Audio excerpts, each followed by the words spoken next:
years of World War II, American soldiers landed on the island of Tanna in Vanuatu. They came with ships and planes, crates of canned food, radios that spoke without human touch, and weapons that spat fire. To the islanders, it was like magic. White-skinned men descended from the skies, handing out clothes, food, and treasures they had never imagined. When the war ended and the soldiers left, some communities began to perform rituals to bring back these benevolent beings. They built symbolic airstrips, raised American flags, and marched with bamboo rifles, waiting for the return of the American gods. This became known as the John Frum cult, named, it is said, after a soldier who promised to return with abundance and prosperity. And here's the uncomfortable question: what makes their God any less real than yours? From cave paintings to soaring temples, from shamanic drums to whispered, monastery prayers, humanity has always sought the sacred. Every culture, every era, creates its own image of the divine. The Egyptians revered Ptah, the Hindus, Brahma, Vishnu, and Shiva. The Greeks had Zeus, the Norse had Odin. The Bible speaks of a wrathful creator. The Taoists of the mysterious Tao. Are these all different gods? Or masks worn by the same being? Joseph Campbell, the great scholar of mythology, spent his life uncovering a profound truth. Behind every mask humanity has created, there is one universal reality. Across all times and cultures, the same archetypes play out. The same cosmic drama repeats, only changing costumes and languages.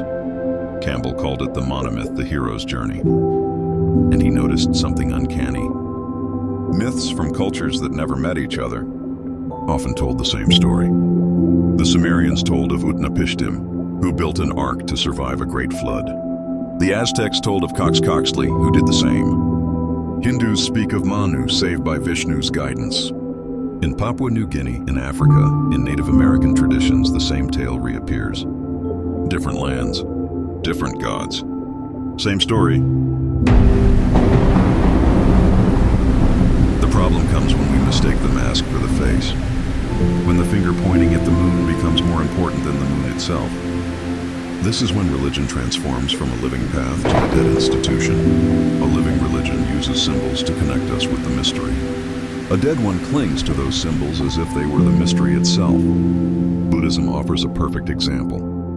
The Buddha warned against worshiping him, insisting he was only a guide, a finger pointing to enlightenment. Yet today, millions bow before Buddha statues. The symbol became the idol. It happens again and again. 1. A remarkable person has a direct experience of the divine. 2. They express it in the symbols of their culture. 3. Their followers understand the symbols as vehicles, not the destination. 4. Over time, the original experience fades. 5. The symbols are taken literally. 6. The living truth crystallizes into rigid dogma. 7. Other dogmas become enemies. From this comes the Inquisition, the Crusades, holy wars, the very violence that betrays the love those religions once preached. All these masks, all these conflicting visions of God, are like prisms splitting one pure white light into different colors. The light is one, only our perception divides it. Mystics in every tradition have said the same.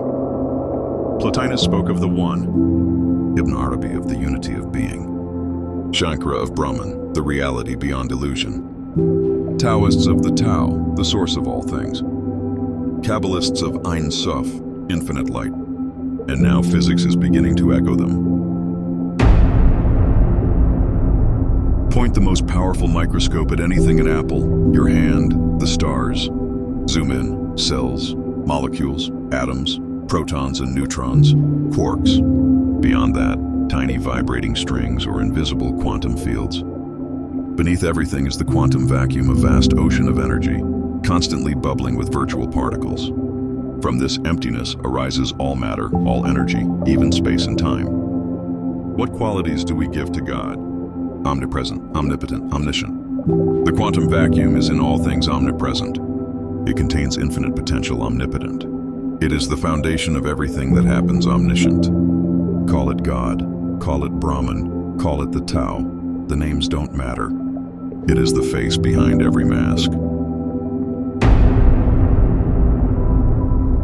Our greatest suffering comes from forgetting this truth, from believing we are separate, me versus you. It's like a liver cell believing it has nothing to do with the liver. We're inside the all is inside us. One is all and all is one.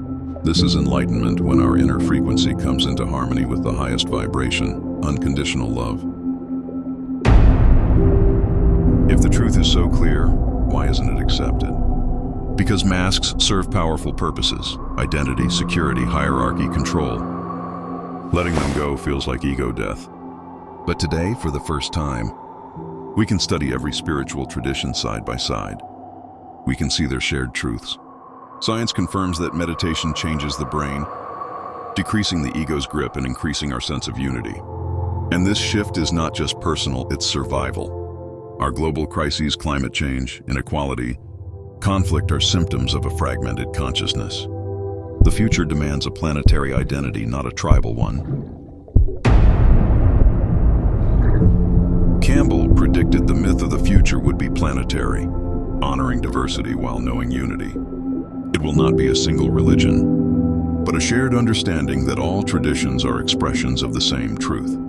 We once learned that Earth is not the center of the universe. Now we are learning that our religion is not the center of the spiritual universe either.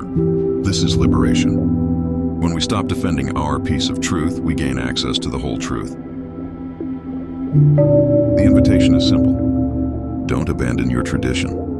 Go so deep into it that its walls become transparent, and the universal light shines through. The masks can stay, but see the face beneath them. And when enough of us feel this truth in our hearts, war, exploitation, and cruelty will become impossible. Because love, not as sentiment, but as the very foundation of reality, will be undeniable. As a great teacher once said, "I and the Father are one, and so are you."